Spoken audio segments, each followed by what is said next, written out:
Hello, Internet, and welcome to episode 135 of Verbal Graffiti with your host, Brian Glass, a.k.a. the B-Man, the People's Degenerate. When am I going to get mine? That's what the B-Man has been pondering all day. B-Man, not being myself. I refer to myself in the third person, maybe even the fourth person, because it's a nickname on top of a nickname. Okay, enough meta for this opening. But yesterday, I had a Teams call. As many of you know, I don't make any money doing this project, Verbal Graffiti, so I have a day job. I work from 9 to 5:30. The 9 to 5 does not exist anymore. You work at least 9 hours because they don't pay you for your lunch hour, and I don't even get an hour. I get a half hour, but I choose to have a half hour so I could get out at 5:30 instead of 6. Enough inside meta baseball. Anyways, so we had this Teams call, company-wide. I work for and when I say Teams, that's the program we use to communicate. I guess some people use Zoom, but anyway, it's a company-wide call. And I work for I am employed by a multinational corporation. That sounds like the B-Man makes a lot of money. I do not. I am entry level. I do not manage anybody. I get by. The B-Man, I get by.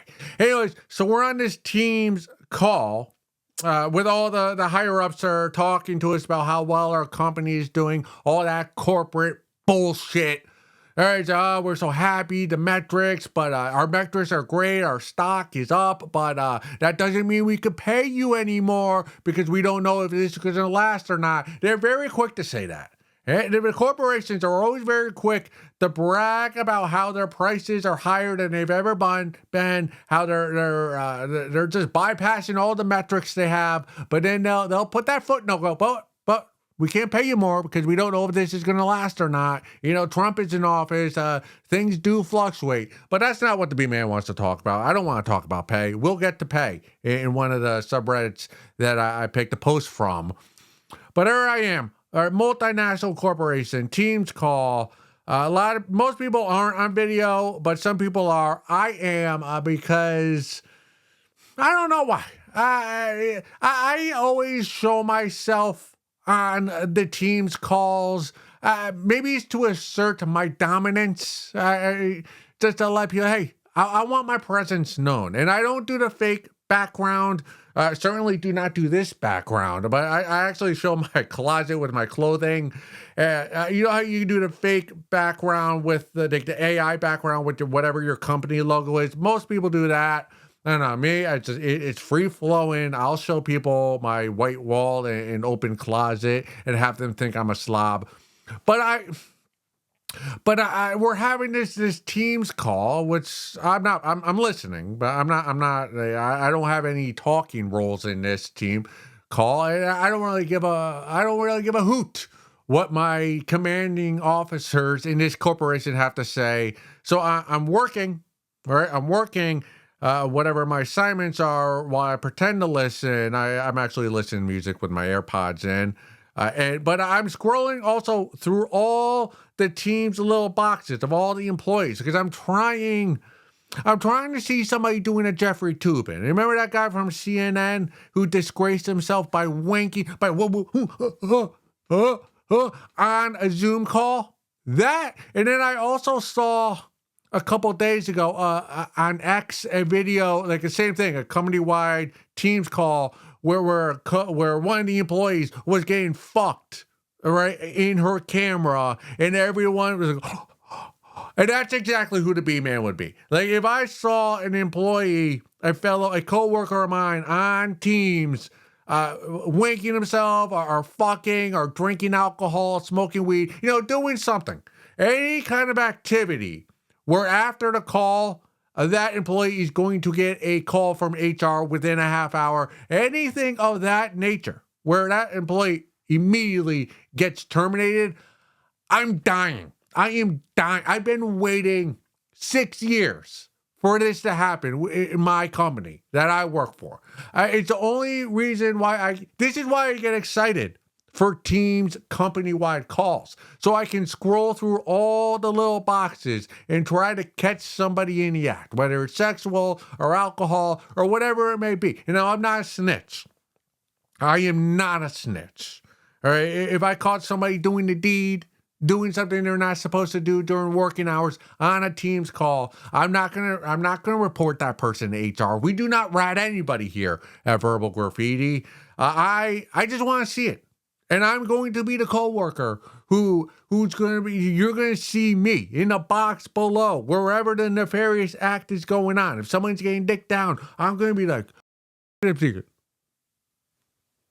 I'm just going to be like a jaw drop, and I'm just going to be laughing. I mean, you know how you have some coworkers who are going to be like, I'm going to be. And I'm going to be laughing. And it's going to be a knee slap. You'll see me in a box right below Debbie. Debbie in finance getting dicked down. And I'm just going to be laughing and cheering her on. And but I want this to happen. I desire this.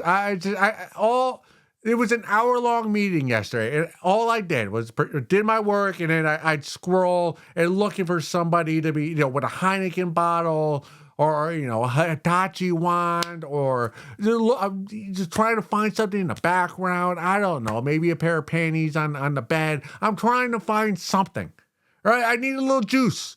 My job is boring. I'm an assembly line. I do my part and I send it to another team.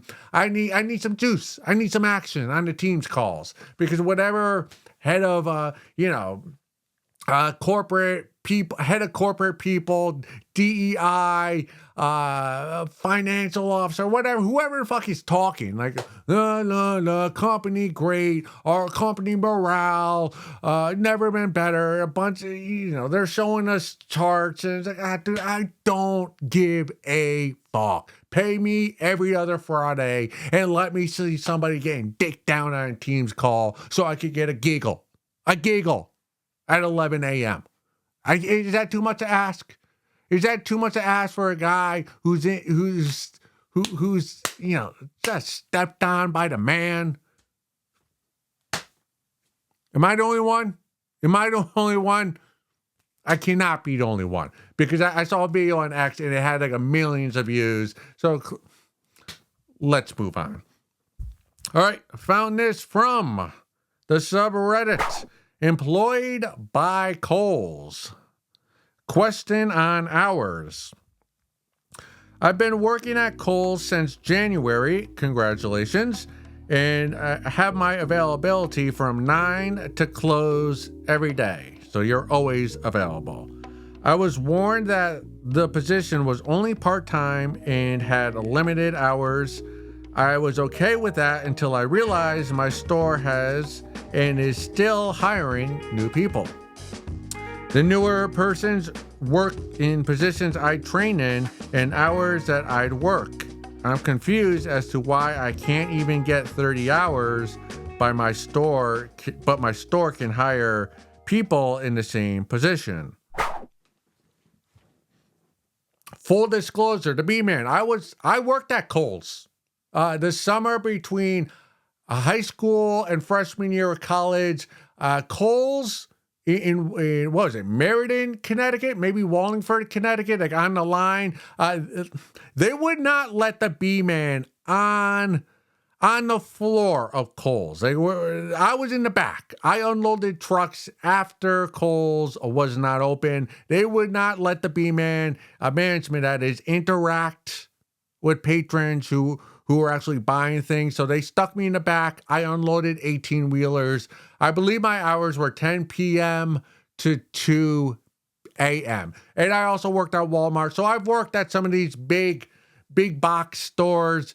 And I'm being completely honest. This is no bullshit with this, right? Because I know Kohl's will not give you more than 30 hours because they do not want to pay you benefits. And that is the only reason why they don't want to pay you more or give you more hours than that. It comes down to money, because if they give you more than 30 hours, then by state law, you deserve some benefits. And Kohl's, Walmart, Big Lots, all Bed Bath, I don't know, are they still around? Bed Bath and Beyond, all these huge big lot stores like Kohl's, they have a team of lawyers, well-paid lawyers who study all the state laws, labor laws, and they will give you just enough where they give you just enough so that they don't get penalties from the state labor commission. So they'll give you 29 hours and whatever the minimum wage is and nothing more. And you will never get more. Treat yourself like a mercenary because they're treating you like a mercenary. Kohl's might be. Working at Kohl's is worse than being an indentured servant. It's soul crushing. You have to wear a name tag. Right away, that's dehumanizing. You wear a name tag and you walk around the floor, and you have 3 kids who will, throw all the bathing suits and the clothing around, and the mom won't make them pick it up because she's a single mom and she's sexting some guy she met off a Hinge. The guy who has the fake diamond ear stud. It's definitely not a real diamond. And you have to fold everything back up because she doesn't know how to be a parent and teach her kids how to be responsible. And they're going to end up being part of the Kia boys when they grow up and steal cars for joyrides. So it's a soul crushing job. And I'm not trying to be funny when I say it might be a worse job than being an indentured servant. And it's terrible. They pay you minimum wage. And there's a break room where the inside walls of the microwave are filled with remnants of exploded hot dogs. And it's the fucking worst. So, and it's again, they treat you like a mercenary. They don't even give you any respect. Like the reason why they're hiring new hires that work your position at Kohl's is because there's such a high turnover rate that it's almost like they want you to quit, because as soon as you quit or get fired, they can hire somebody else, a new hire, and pay that person a quarter less than they pay you per hour. And as soon as they can, Kohl's that is, and Walmart and all these big stores, they're going to replace you and every other employee and even the full-time workers there with AI robots. That's coming. There's already fast food joints that are all AI run. So you're fucked. So when you get hired, right? The day you got hired at Kohl's is the day you should start sending your resume out to other places to get hired, because you're not going to get a full-time gig at Kohl's. If you don't start full-time, you'll never get full-time, because Kohl's will do everything within their power to make sure they do not have to pay you health benefits. They are cruel. It's unhumane the way they treat their employees, Kohl's that is. Like literally, if you're a babe part-time employee at Kohl's, and let's say you're pregnant and you give birth, you just got that big fat protruded belly with the belly button popping out, and you just plop your baby out, aisle 3. Right where the furniture's being sold, and you plop your baby out. Your manager will tell you, hey, congratulations on Nelly, your newborn baby. Are you going to be here tomorrow? We expect you here, 10 a.m. Are you going to be here? And also, when you gave birth, you bled onto the rug. We're going to take that out of your next paycheck. So I hope you're aware of that. But congratulations on having a new family member. So that is how they will treat you. They do not treat you humane. You got to get out of there. But while you're there, right, it seems like you want your 30 hours. So if you want your 30 hours, you gotta fight guerrilla. This has got to be guerrilla warfare. All right. So if the manager's fucking with your hours, You got to do that thing, right? You fuck around and find out. Well, you gotta let these managers find out who they're fucking with. And who they're fucking with is you. And you ain't gonna stand with it. You want your 30 hours. So when a manager or who's ever in control of scheduling, whoever that person is, who's fucking with your hours, you gotta pee in their Gatorade bottle. Whatever, if they have a analogy, whatever container they have where they drink out of, you gotta pee in that. All right. When you have a new hire who's working in your department, stealing your 30 hours, you got to go outside, slash their tires. If they take the bus to work, you got to find a bus schedule and cross out and put in new numbers so that that person shows up late to work. You gotta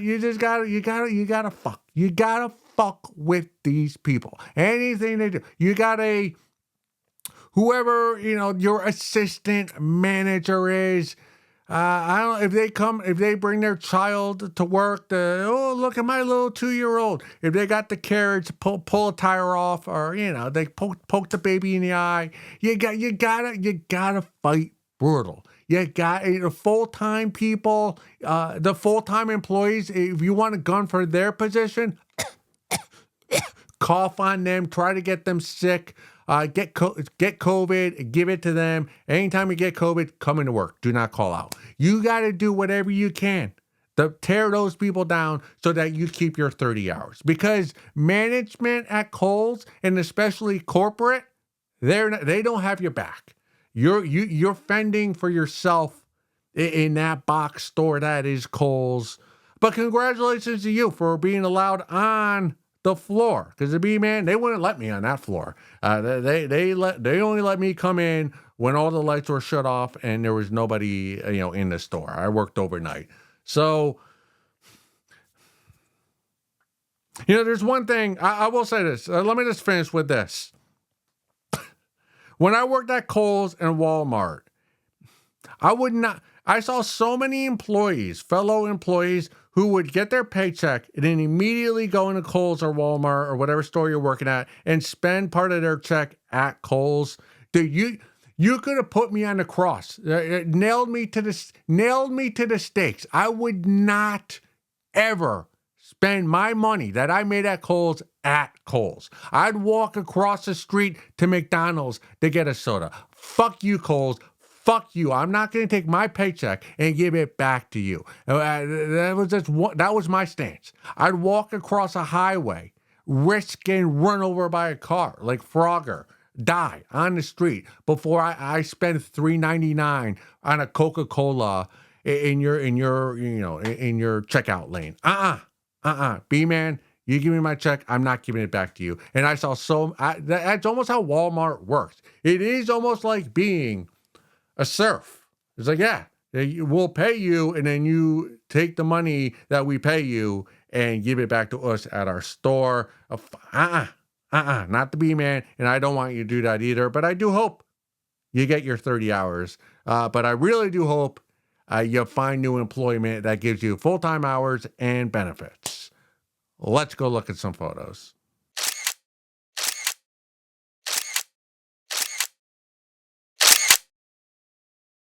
Episode 135, segment 2. Please, I'm begging you. I'm getting down on my knees like Jon Snow when he bent the knee to that blondie lady with the dragons. Can you believe he did that? I hadn't thought about that till I just said it, but man, what a pussy.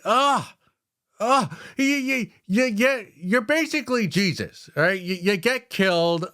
He gets killed. Sorry if I gave that away to anyone who hasn't seen it, but he gets killed, and then he comes back to life, whatever season that was, 5 or 6. And then what do you do with your rebirth, with your second life, your second chance at the throne? You make love with your cousin and you bend the knee to her, a woman who's not even fighting with an army. She's fighting with dragons, not even real people. She's not even honorable. She does not have the honor to fight man to man, lady to lady. She has to use some magic dragon to get what she wants, and you bent the knee to her because you loved her pussy when the gods gave you a second life, a second chance at the throne because they wanted you.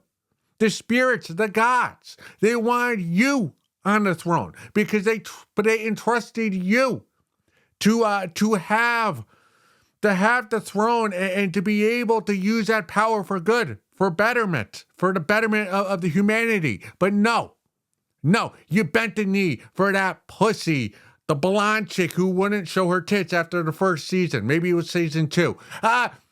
Jon Snow. That's why you haven't gotten another acting role, another lead role.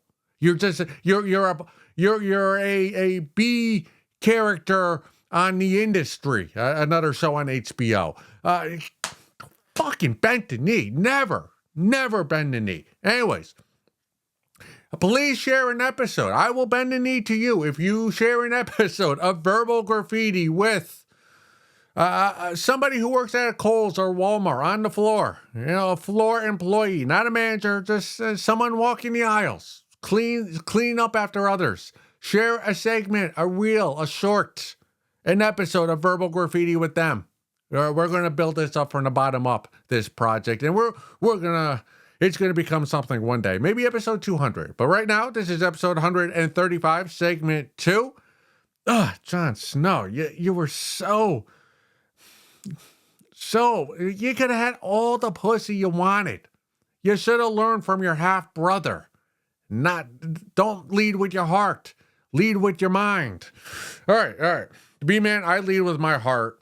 That's why I'm never going to be the helm of the 7 kingdoms or whatever number of continents we have in this round earth, flat earth, who the fuck knows. Anyways, do you ever see a guy who transforms his body? He goes from being a cheese doodle to a muscular V-shaped guy, and you don't know him that well. He's just a John. You see him in passing. Maybe he's working. You don't know anything about his personal life, but you see him in your life. He's in and out, and he transforms from a cheese doodle to a muscular man. And when I see that, I immediately think, wow, like what lady fucked him over, and how hard was he fucked over that he had to change his body and transform it into a real man, into a man's body that women get wet between the legs for. That's what I see.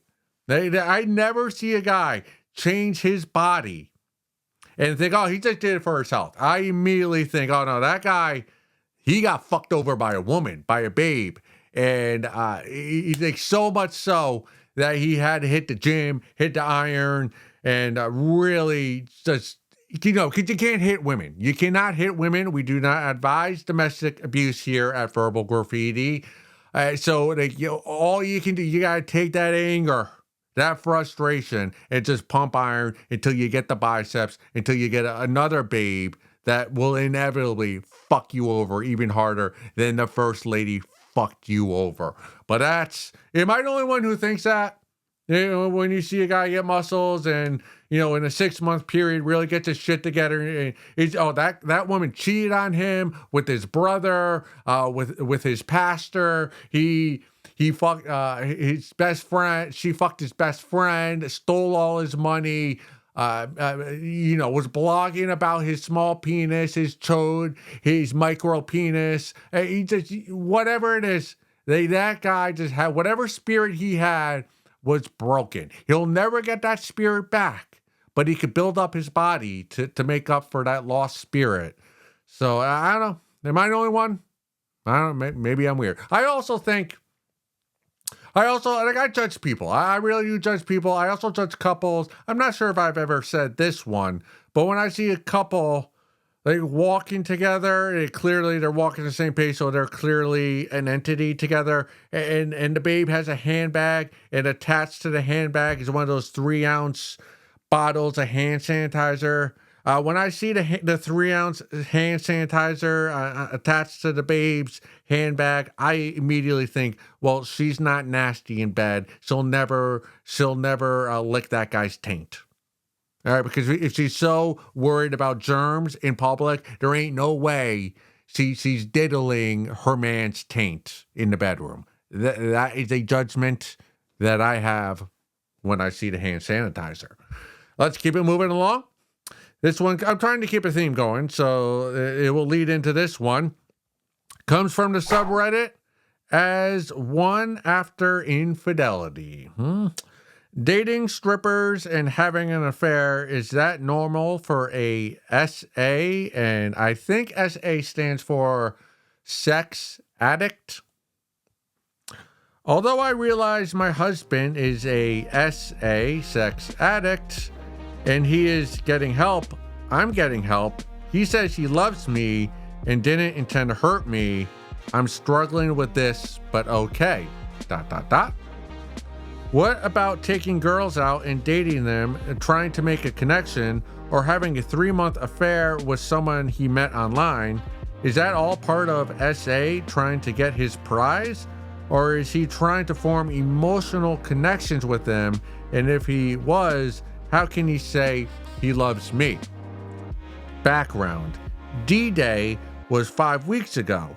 The details slowly unfolded from masturbating to porn daily, to strip clubs with private dances and happy endings, then prostitutes and happy ending massage parlors, to eventually leading to gangbangs and an affair. I don't know what would have been next, but the high wasn't enough for him. He had to keep escalating. He spent over $150,000 on the sex industry of our hard-earned money. Quite the loving marriage you have. Well, first, we have to tell you to seek out a Planned Parenthood or a clinic or your primary care physician and get tested, because we care about your health. And if your loving husband, if he's doing what you said he did, clearly you need to be concerned about your own physical health, and you want to get tested for venereal diseases. So, go get that pap smear. Figure out if you're clean or not, and if you're not, what medication or injections you may need to help cure and hopefully cure whatever it is your loving husband, may have given you.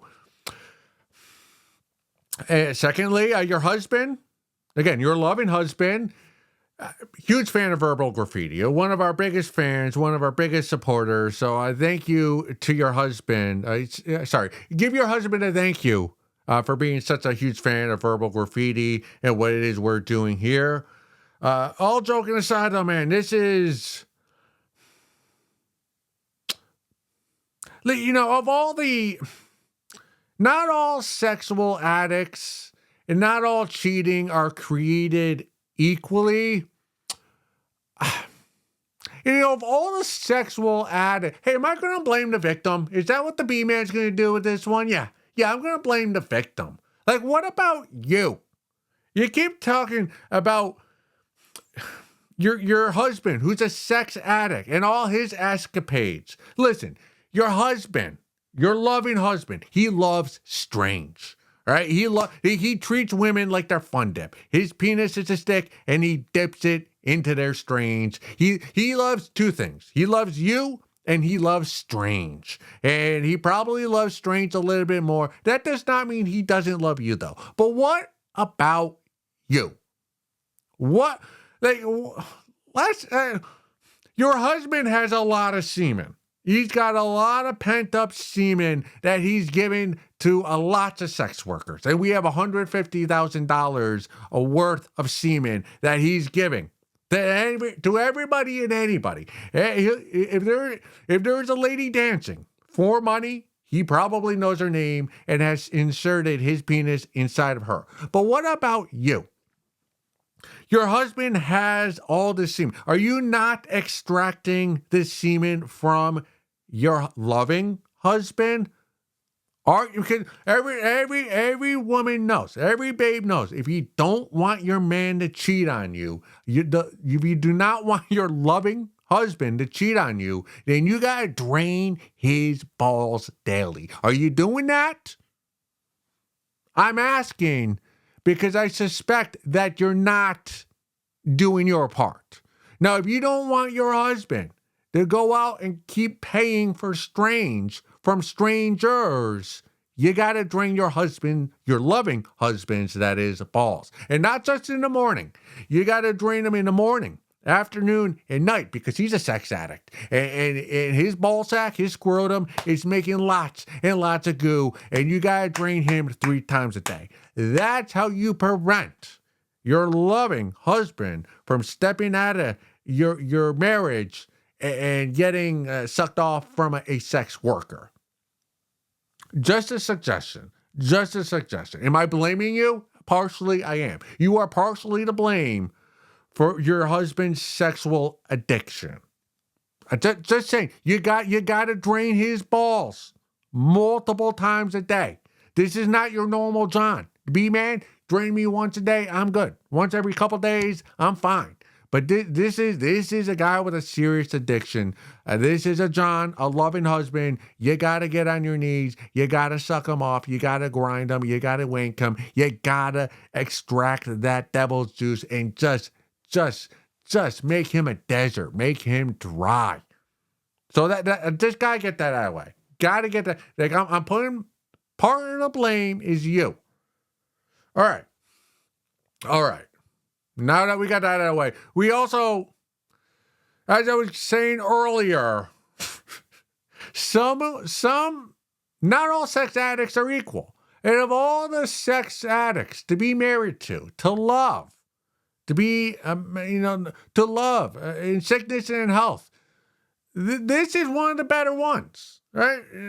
He's fun. Your husband is fun and he has money. Isn't that what you want in a guy? He has you have $150,000 in your joint bank account. You have that money, which means your husband and you have money, and your husband, your loving husband, loves sex. Isn't that what you want from a partner? Yeah, you would love all that sex to be with you, but you still got the money. Well, not the $150,000, but you did. At one point, you had the money and you had a husband who loved sex. Just think about all the women, all the babes out there who are experiencing a dead bedroom. Their spouse won't look at them. Their spouse won't even give them a peck on the cheek. At night before they go to bed, turn over. They have husbands who rely on gas station dick pills, that blue juice, to maintain an erection when they have their weekly Sunday morning lovemaking event session, before the kids wake up or when they're at their camps. So you have a husband who is not that. He doesn't need any assistance. He just needs strength. He just got to get it out. He's an addict. So can you really be upset with him? Can you? And then you ask, well, if he's forming a relationship, a connection, what does that say about me, the wife? How can he love me when he's having a 3-month affair with another lady? I used to be the same as you. I used to think, well, you could only love one person at a time. But then dogs came into my life. My mother has a dog, Willow. My sister has a dog, Daisy. My brother has a dog, Maui. I love all 3 of them. And then I learned through loving multiple dogs that it is possible to love multiple babes at the same time. I mean, think about it. I love dogs. I take care of 2 dogs every day. I don't even speak the same language as them. I love both of them equally. Therefore, it is possible for the B-man to love multiple women equally at the same time under the same roof. So that's how he's able to make a connection with you, your love, and the strange he's getting in your community. So, the only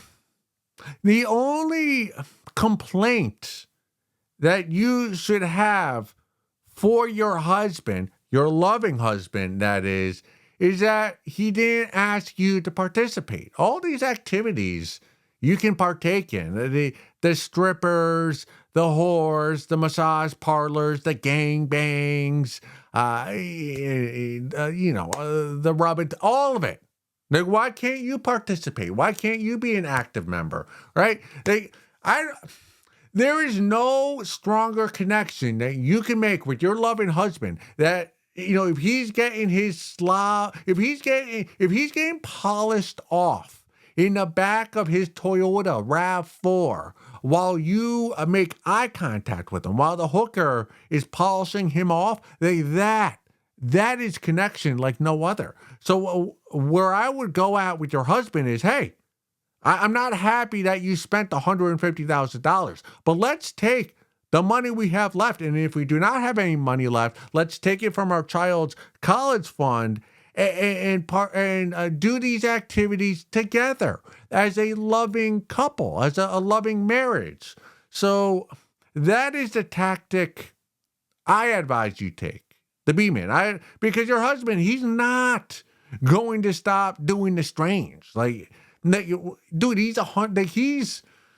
he's basically half a mortgage deep into the strange, which means that he's Tupac committed. Like, you can talk about therapy and how he loves you, but he also loves the fun dip. Hey, he loves dicking down strangers. He loves pussy. And that ain't gonna, he's an addict. He's gonna relapse. And good for him for doing so. But you gotta have more self-confidence. Yeah, your husband loves you. He's a loving husband, but he also loves the strange. And you have to get past that. You got, like I do with the dogs. You got to realize it is possible to love multiple babes, people, maybe even you love multiple men at the same time. And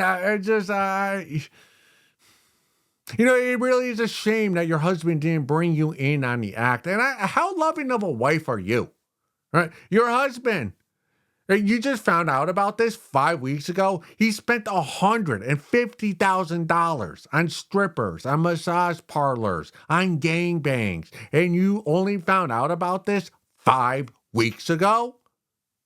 I mean, it seems to me like you're not too attentive of a wife if you were blindsided by this. So yeah, I'm putting all the blame on you. Your husband is a loving husband who just happens to like some strange on the side, some very expensive strange. So be a better wife, drain your husband's balls multiple times a day, and stop with the therapy. Stop with the therapy. You have a great husband. He's fun. He loves to fuck. And he clearly has plenty of money for it. So I hope your marriage works out. Salesman's Wife by John Lawrence. Let's continue reading it. Speaking of, strange. All right, we are at the top of, where are we? We are at top of page 143. We will read 2 pages together aloud. At the same time, Mavis took his lust-stiffened rod into her mouth, devouring the thickened male flesh with delight, gripping his hips tightly with her hands. She undulated her body lewdly, spreading her legs as wide as her costume would allow until the tightness of the fit pulled painfully at her body. But she loved it. She loved it. She lifted her knees, the tight leather nearly strangled her naked form a bit beneath, but this, too, only increased her wanton pleasure. She shoved her hips upwards, pressing cruelly against Ellen's hotly questing mouth, while she sucked at his blood-engorged cock, her lips clutching the thick, wet flesh, as if it was the most delicious thing in the world. She moaned as she worked her mouth over his cock. Ellen, sweating profusely and excited beyond measure, plunged his tongue deeply into her shuddering, pulsing walls of her pussy. whirling and rotating his oral member with total abandon, driving Mavis to the excruciating heights of passion.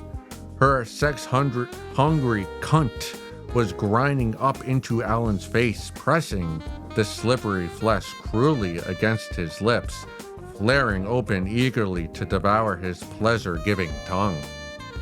While she sucked his huge, hot penis, sending shivers of shameless lust crashing through the adulterous husband's loins.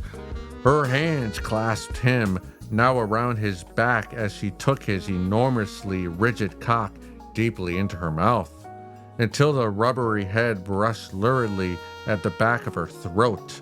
Her tongue roved greedily over the throbbing veins that stood up along the length of that shaft. Gripping her leather-wrapped legs with his hands, Alan shoved his tongue into her wet pussy as deeply as possible, while moving his pelvis back and forth, shoving his cock in and out of her slavering mouth. A swelling tidal feeling began to preface Mavis, and hot sparks raced through her skin and body.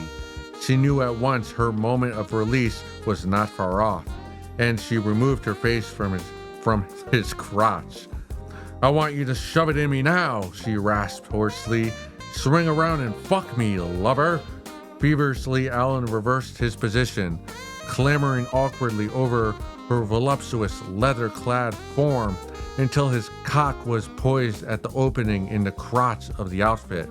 He brutally shoved his cock all the way in until he could feel its base slam hard against the leather ring that circled her opening. Then he began to swing in and out with such powerful strokes that Mavis's body was jerking up off the couch momentarily from the intensity. Go suck a fat one.